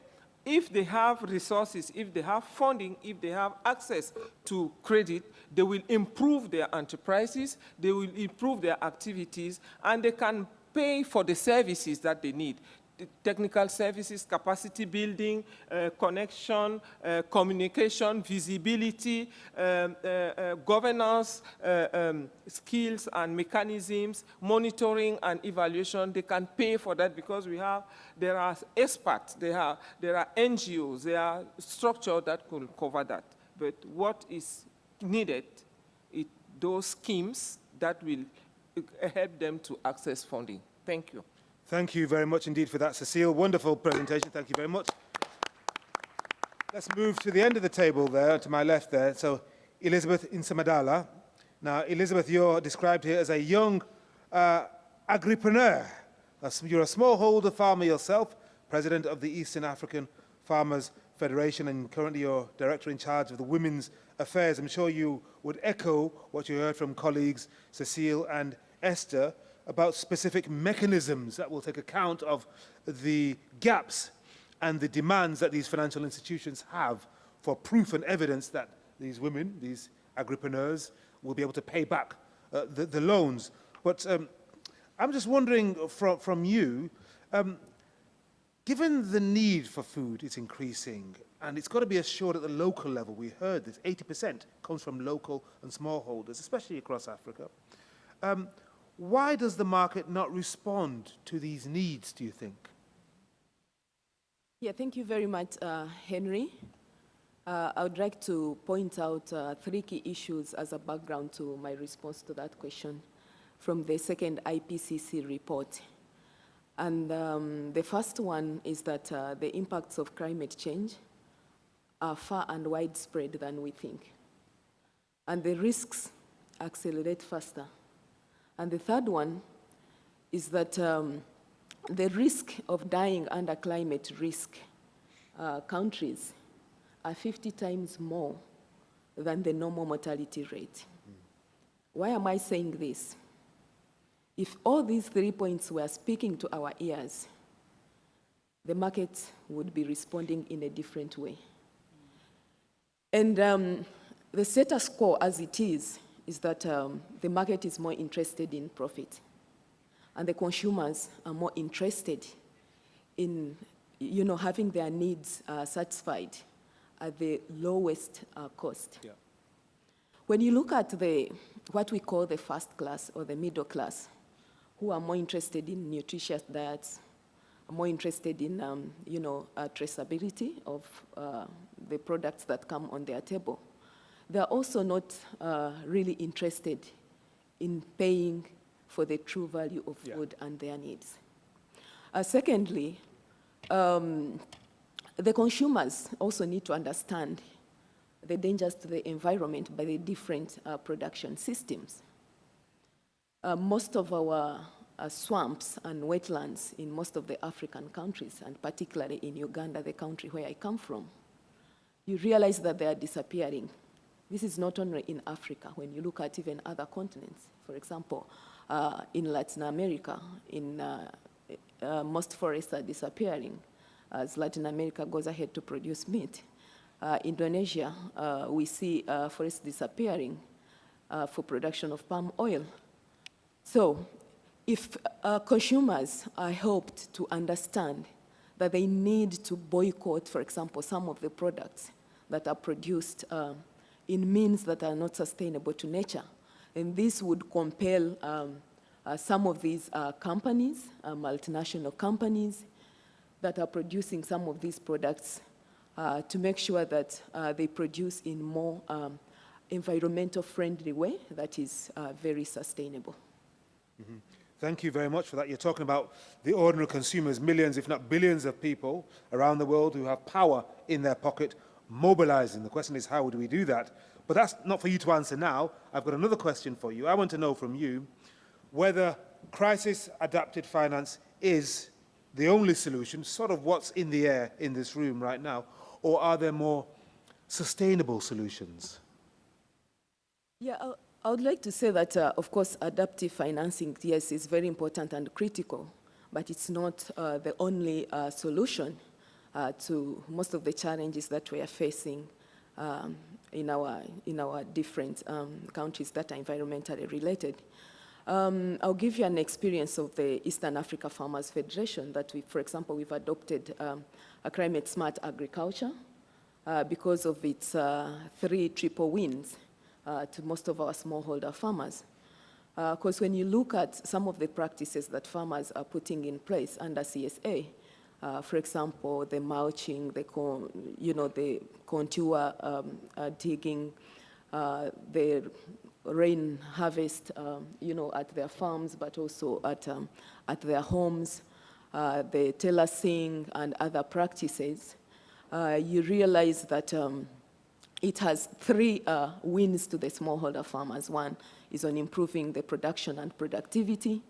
And secondly, it also, it is more enhancing in terms of resilience. And the third aspect is related to its contribution, to making sure that it reduces the emissions to the environment. So we feel like by promoting CSA, it is a sustainable way of preserving and protecting our environment. The other aspect that I would like to bring out is on green energy that we are also promoting. For example, the solar energy, where we are brokering companies that are into solar energy and linking them with smallholder farmers, where smallholder farmers are able to access, let's say, clean energy, light. They are able to, to cook using solar. They are able to have irrigation, small irrigation kits. And also the biogas. We are also promoting biogas production, and farmers are able to, again, have access to clean energy, but also have access to biosilary as a means of fertilizer for increased production. And all these sustainable means that we are promoting under green energy help in reducing deforestation. Very good. Thank you. Elizabeth, thank you very much indeed for that perspective from Uganda and beyond, representing your people well. We're now going to go to Gustavo Sanchez Valle, who's president of the Red Mexicana de Organizaciones Forestales Campesinas, Red MOCAF, which promotes communal forestry and supports indigenous and farmers organizations that own lands in Mexico. So, Gustavo, and I think you're going to speak in Spanish, aren't you, Gustavo? Let me ask you this. I mean, what are the most important lessons you've learned from the Mesoamerican Territorial Fund of the Mesoamerican Alliance of Forest and People, to bring funds to local people? And do you think that the pledging funds of COP26 could provide resources to these kinds of funds managed by communities and producer organizations? Gustavo. Gracias, Henry, por esta moderación tan magnífica que está haciendo. Thank you, Henry, for being this wonderful moderator for this session. And before I begin, I would like to thank everyone who are present today. It is an honor for me to be alongside our distinguished panelists and our speakers. I have my fellow colleagues who went before me to speak, and I appreciate all the great insight that you have shared. As for me, de 6 países de esta región entre México y Panamá están que el sistema on climate system, let me just briefly touch upon that topic and then also the lessons that we have learned. On the lessons, we're not just referring to the producers in the local community. It also includes landowners.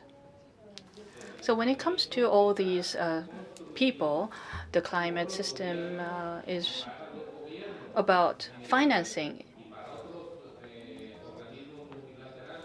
So these funding, if you look at this financing, this is financing that exists for the government.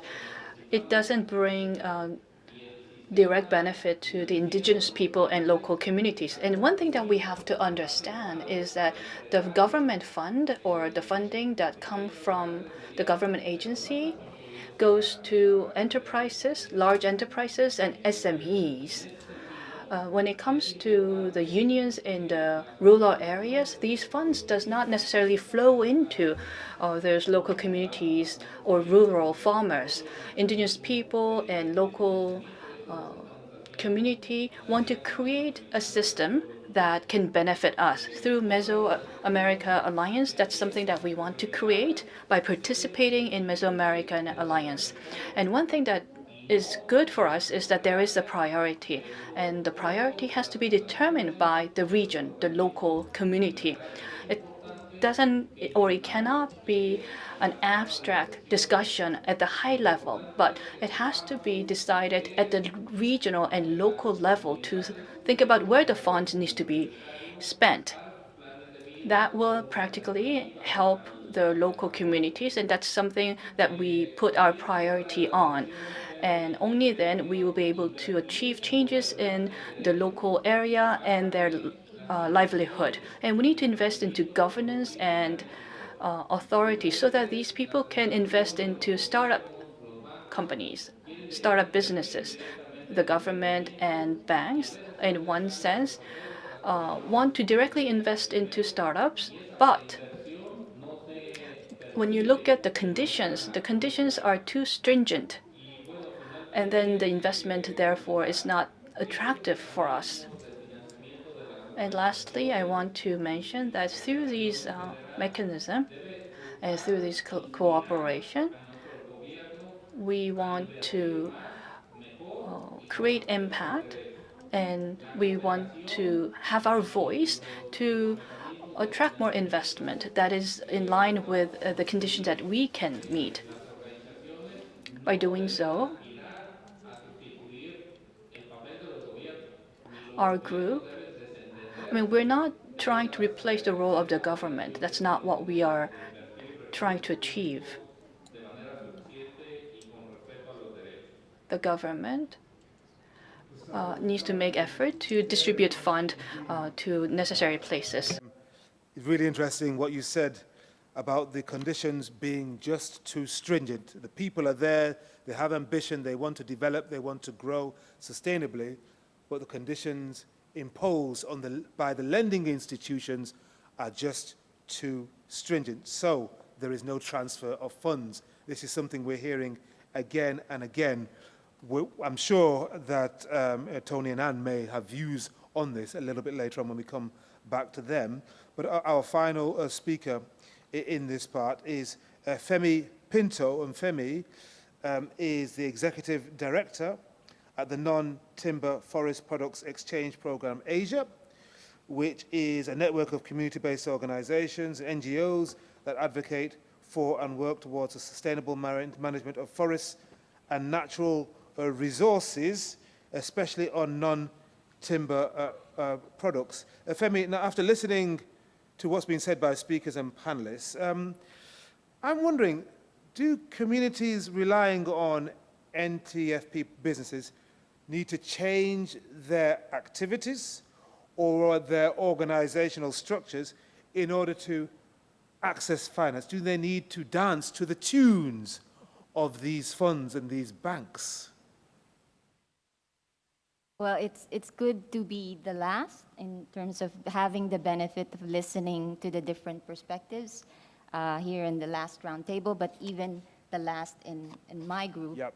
And I think I would say that the very first thing is probably to have more of these, to listen and learn and learn from like-minded regional organizations that have actually done already the work and have taken certain positions already, and that we would be happy to really adapt to. But let me just explain a little bit more of where I'm coming from.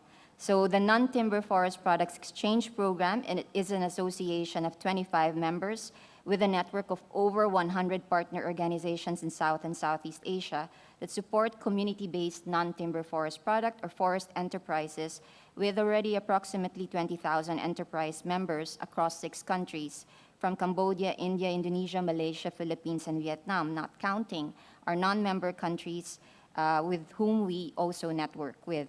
We reach them and support through network activities and provide access to learnings and sharing of good practices and models, methodologies and mentoring, market information around specific products, such as wild honey, rattan, eco-textiles, some food products, and others.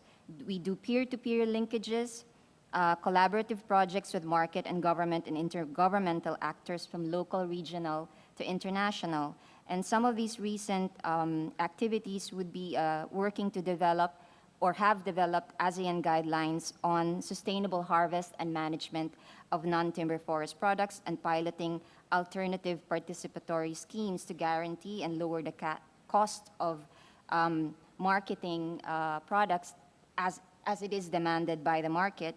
But this takes a lot of time and effort, although there are some successes. But so it's great to hear from the first round the aspects of access, inclusion, blended financing, capacity building, and integrating forestry and agriculture. But I wonder, after all of these, why haven't we reached them? And so I'm hearing, so you see our reach, but then I received some challenges from our group saying that we need working capital to cover all expenses typical in a business and during the pandemic. We lack comprehensive coverage or financial capital for the typical expenses in our business. We are not registered. It's required. We have all these requirements and we're not meeting them. There are no funds for additional cash flows in times of disaster. Most of the community forestry enterprises have difficulty accessing funds from private investors, lenders, because we do not meet the criteria. So this goes on. And most of the community forestry enterprises, and we actually are doing quite a lot. I felt coming here, we were doing quite a lot, but how come we have not yet reached the level in which perhaps Gustavo's alliance have already made? But we— Well, you'll have to talk to him.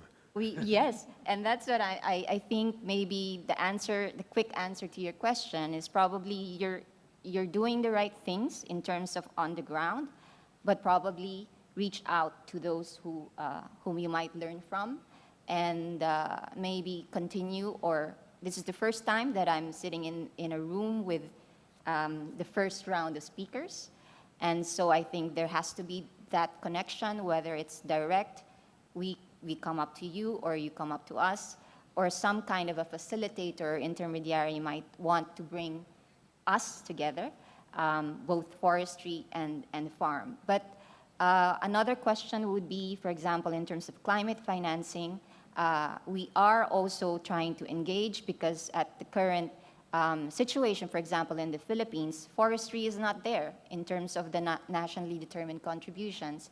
And so how if our countries are also not including the sector in which we are working with, and we see all these challenges, how will these financing reach these people? So it's a bit of a challenge trying to connect and link up with different types of sectors and channels. And we're trying different strategies: resist, adapt, engage. And that's going to stretch everyone too thinly. And things are also moving so fast. But we still hear indigenous peoples and local communities, community forestry enterprises still needing to raise their capacities. But while things are already moving and the financial flows are already happening, but we still need capacity building. So I'm raising more challenges. You are. Than solutions, but at least a message here to say that there is already a network. Maybe it's not expanded enough to be introduced to other players, but I think that has to happen. Well, very good. Thank you very much indeed for that, Femi. Really, really good. And very honest as well. And hopefully you'll engage with some of the colleagues. You know, you've got Esther, you've got Cecile there, Elizabeth and Gustavo, who are all working in this space, and who are all dealing with these challenges. But yes, you referred to Tony and to Anne. It's the first time you're meeting them. Hopefully you'll talk to them afterwards. But you've got the microphone. Let's hear from you first of all, Tony. What is the way forward then? I mean, BMZ, you're determined to do more, to engage, but to get rural finance really reaching the people who manage the land, the small producers and indigenous peoples. Given what you've heard, what do you think you need to do more of, or indeed differently? Because we've had 5 passionate and really thought-provoking presentations, discussions there, and in fact previously as well. Let's not forget what was said earlier by our colleagues on the line. But your thoughts, Tony, on that? Well, what's the way forward, you know, especially to reach financially and so to support the people who manage the land? Hopefully the microphone is working. Have you tried it yet? Voila. No, it works. Thank you so much. Yes. Thank you so much for all these contributions. I have learned a tremendous amount of new things, so that's always good. what I'm gathering, and this is actually not the first time, not the first panel where I hear these concerns, has been with panels when it came to conversations with the Central African Forest Commission and some other panels too, that funds very often that our governments give do not reach the ground and not actually the people that not only maybe not most need them, but actually could make most use of them towards a better future. And that also women have no access to loans, or it's harder for them to have access of loans. And pointed out the gender gap when it comes to using mobile internet. I assume there's also a gender gap when it comes to land rights, making it very difficult for women to access loans. I also hear that people on the ground are not enough involved in governments and decision-making processes of how to actually use the international funds, and that generally speaking there are too many requirements to access funds from private investors and others. So I want to be frank, you know, I mean the challenges are just very vast, and I think we're all trying to do our best to do it. I hope that my government, with our new minister, who has this very feminist development cooperation approach, and trying to have a more inclusive approach, will tackle these problems. But my government is not going to make the change. It's not going to turn the tide. These are global issues, and I think that so far we have committed $25 million dollars or euros, maybe it is euros, 25 million to FFF, which obviously speaking is not enough, and German contribution alone will not make it. So I can only plead to all the other governments of this world to participate and to make this a very inclusive process, so that it's maybe not only the implementing organizations and big organizations such as FAO that see what happens with the money, but really the people on the ground that make best use of it. Tony, thank you very much for being very frank. No, but no, we need to be frank. Femi said earlier, resist, adapt, engage, I think he said. Okay, and that kind of landed with me. So I'm going to speak to Anne here. I mean, you know, Tony was saying it's not just Germany. Of course it's not. You know, there are lots of other countries who are involved. You've got FinFund from Finland. How could your fund adjust or even adapt, as Femi was saying, to the financial needs of forest and farm producers, organizations that we've heard from just now, which seem to, you know, have got this missing middle, you know? They're not connected. You know, people have the needs, the banks and the funding institutions have their requirements, and the two do not connect enough. So what do you think, how can FinFund adjust, if at all, given what you've heard? We'll see. Yes, yes. Works. Perfect. Thank you, Henry. And thank you for the great panel. You are not leaving much to say, because I think all the critical points have been raised there. Yep.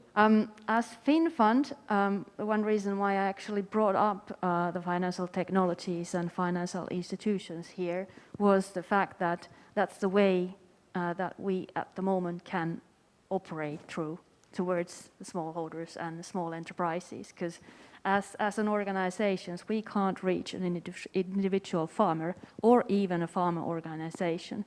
They are simply too small units for us to reach and manage. So that's why those intermediaries are needed. And we are very much looking for that kind of financial institutions that are targeting, are serving agricultural sector, forestry sector, smallholders, and small rural enterprises. So what could we do then more? Yeah, or differently, more of or differently. Of course, we need to scale up as well, but we can't create projects. We work with existing companies. So we need to be maybe more active in finding that kind of institutions, and then build up, of course, their capacities as well to integrate, for example, climate concerns in their financing agenda. So that's what we can do. And I would say that Fanny quite nicely pointed out the kind of mismatch we have. We are not meeting in the right places. We are participating our own conferences, the financing world, and then the farmer world, and those don't meet. And the scale we talk about is so different. The financiers talk about tens and hundreds of millions, and the need at farmer level is like, well, if you could borrow me $100. Yeah.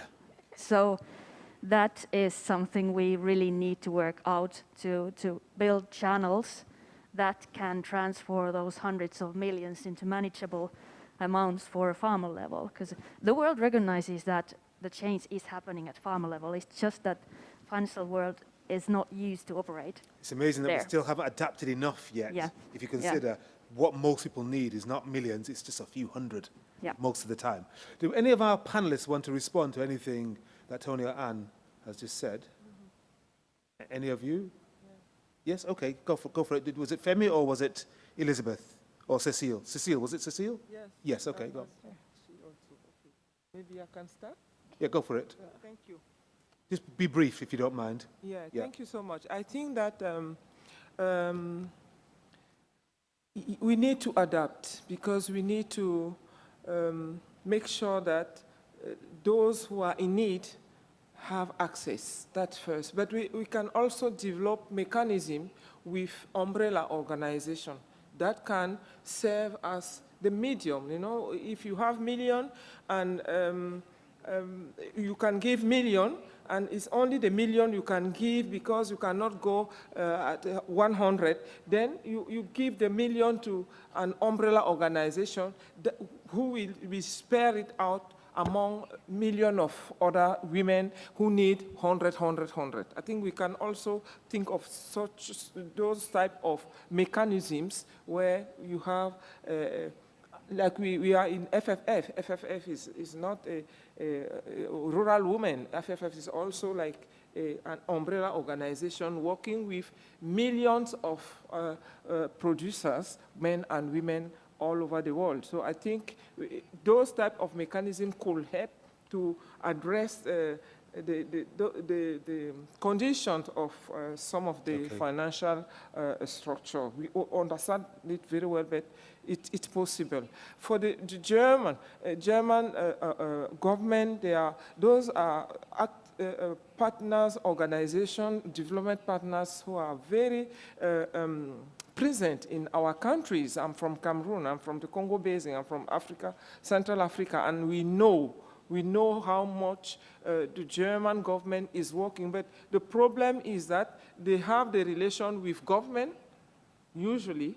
We have to go with GIZ to get maybe that type of relation with other actors like rural women, like NGOs, like civil society. Maybe that also can be a way forward, how we can link up not only with government, but with all other mechanisms that exist. That you've landed. I think Esther Penunia wanted to have a word, and all of you do. Okay, Esther, go. Thank you. Maybe a way forward is that for our governments, I know that you always issue, for example, call for proposals. Maybe one criteria that you can do in climate financing is a criteria that states that producer organizations, women organizations, grassroots organizations should be involved in the design and even in the implementation of the program, and that there is a certain budget allocated for direct financing to these communities. Actually, we are advocating for 60 to 70% of the budget for really spending in the on-ground activities. Thank you. Thank you very much indeed. Elizabeth, yes, you wanted to, and then Femi. I think, Femi, did you want to go as well? Elizabeth. Yes, the different initiatives that this group has pointed out and other several groups, of course, require scale up because they are usually a drop in an ocean. But to put them to scale, they require financing, as has been pointed out by my colleagues. But this financing, I think beyond access, we also need to look at affordability, but also try to be as innovative as possible, have a mix of financing, where, for example, we have a component of technical assistance, but also the financing for scaling of activities. And also, when you look at the challenges in terms of access to financing, it's because most of the public banks, for example, financing institutions, require collateral in form of security like land titles and so forth, which the smallholder farmers don't have. So if we can have innovative mechanism, for example, where farmers can present data on their production and can be used as security to access financing, that would be excellent. Thank you. Thank you very much. Before Femi comes in, Anne, quickly you wanted to respond to something you've just heard. Yeah. Okay. Tap. We need the microphone on. Yeah. Now working? Yes, yes, yes. Perfect. Thank you, Elizabeth. I think you pointed out one critical, maybe that kind of missing link, in that sense that often the activities, they begin with grant funding. And for some reason, I would say that there is still, maybe because of that, missing that part of that business mindset and thinking, which then should be there when you start applying for actually private funding. And that channel, that tube is not working. Those preparatory phases you do with grant funding, they don't actually lead yet to bankable projects. Yeah. So that tube is something that needs to be fixed and widened so that we get more of that kind of projects that are truly financially bankable. And ready, essentially, is what you're saying. Femi? Just a quick one on the aspect of the forestry and farm integration and developing a modality for that integration. I come from an organization that really advocates for non-timber forest products, and I would say that there's a particular context in terms of the production, in terms of the territorial nature also of the production or the harvest system, which might also have an implication in terms of how the timing of financing and all that and the requirements. So I'm not sure necessarily that if we're going to create mechanisms, intermediary or meso level of an immediate idea of forestry and farm would really address the concerns that we're having. I think this would require also studies in terms of the appropriate financial mechanism to channel to those different types of livelihood activities. Well and good that we all have the intention to make it directly access farmers, but there are also particularities in terms of the gathering system, the harvest system for other types of products like coming from the forest. So just a note to say all these needs to be assessed as well. Very good. Thank you very much indeed, panel. I'm about to go back to Rob Boesink, who started our conversation today. He's the Senior Policy Advisor at the Dutch Ministry of Agriculture, Nature and Food Quality. But in the interest of fairness, Gustavo, did you have 30 seconds of something to, very briefly to add? Sí. Sí, gracias. Thank you for the opportunity to speak. As for me, I have a couple of comments to make. First, there is a promise. At COP26, there was a pledge on financial support. And there has been pledged to invest $1.7 million in rural area. And that discussion is being carried out at the moment as we speak. And among that fund, most of the fund will be trickled down through the funding mechanism to indigenous people and to local communities. So this mechanism is set up by the local community and indigenous people. So the fund will trickle down to these people. So we will soon have COP27. And at COP27, what we're going to discuss is we need to provide updates on how we're going to finance. And regarding FFF, we need to share more experience among ourselves. And we will need to further discuss about how the financing is happening within FAO members, and whether it be Mesoamerica or Latin America or Amazon, we need to share what is actually happening on the ground. I know there is a financing mechanism on the ground in specific regions, but by sharing a lot of this information, we can learn more. In order to create a new future, we have to proactively engage. Thank you for listening. Very much indeed, Gustavo Sanchez Valle. Thank you very much indeed. And now let's briefly go back to Rob Busink, who's standing by. He's been making notes. He's got a number of things to say just before we close. So, Rob, let's hope we can reconnect with you, because I know you want to help to bring us home. Over to you, Rob Busink. Thank you very much. I get 5 minutes to... No, you get 3. Summarize. Can you hear me? Yes, we can. Okay. Well, I have 5 minutes to make some closing remarks and setting the main points. Rob, I told you you had 3. Sorry? I said you have 3 minutes. We're over our time. But I know you can do it. I know you can do it. Okay, I do my best. Well, at least I must say I was overwhelmed with the richness of information and the experience. But to come to what I like to say, actually, I described in my introduction the challenge we are. How can we ensure food security and nutrition, and at the same time achieve sustainable forest management during this World Forestry Congress? And therefore, we need to mobilize a lot of money, not only public money, but especially private money.